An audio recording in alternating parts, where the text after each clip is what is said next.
Kerromme, miten tietokone kytketään televisioon, kun halutaan katsoa elokuvia tai muita videotiedostoja isommalta ruudulta. Käytämme esimerkiksi HDMI-liitäntää, sillä tietokoneelta tuleva kuvasignaali on alun perin digitaalista ja sellaisena nykyaikainen taulutelevisio osaa sen myös vastaanottaa. HDMI-liitännän etu kuvanlaadun lisäksi on sen kyky kuljettaa kuvasignaalin ohella ääntä, joka sekin siirtyy häiriöttömästi digitaalisessa muodossa. Television ja tietokoneen välille riittää vain yksi kaapeli, joka kytketään kummassakin päässä HDMI-liittimeen.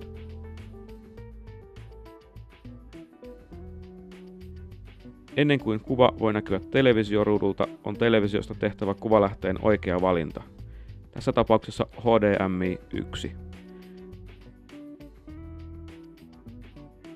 Kannattaa myös tarkistaa, että äänen voimakkuus on kohtuullisella tasolla. Full HD-tarkkuus ei tuota tietokoneelle ongelmia ja kuva saadaan toistetuksi lähes poikkeuksetta tietokoneen näytönohjaimen merkistä ja mallista riippumatta.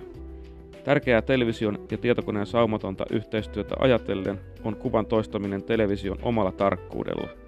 Uusilla televisioilla tämä on lähes poikkeuksetta Full HD, eli 1920 x 1080 kuvapistettä. Kaapelin kytkemisen jälkeen tietokoneelle on kerrottava, miten uutta siihen kytkettyä näyttöä halutaan katsoa.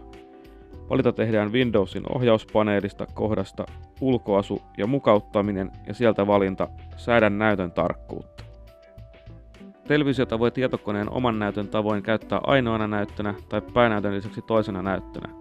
Näytön kuvan voi toistaa joko samana eli kloonata samaksi kuin itse päänäytössä tai vaihtoehtoisesti laajentaa työpöydän lisätilat televisiolle toisen monitorin tavoin. Jälkimmäinen eli laajennettu näkymä on kätevin, koska tällöin televisiolle tulevan tarkkuuden saa määriteltyä helpommin oikeaksi.